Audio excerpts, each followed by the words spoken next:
મોડાસા, અરવલ્લી, કયું ગામ? બાયલ, બાયલ, ડોકરોલ. આખું નામ છે બાયલ ડોકરોલ? બે ગામ છે, બાયલ અને ડોકરોલ. વચ્ચે રોડ છે, એક બાજુ બાયલ હતી,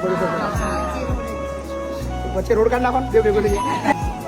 સખી મંડળ બાયલ ડોકરોલ ગામ, તાલુકો મોડાસા, જિલ્લો અરવલ્લી તરફથી 21,000 રૂપિયાનો રોકડ સહયોગ છે.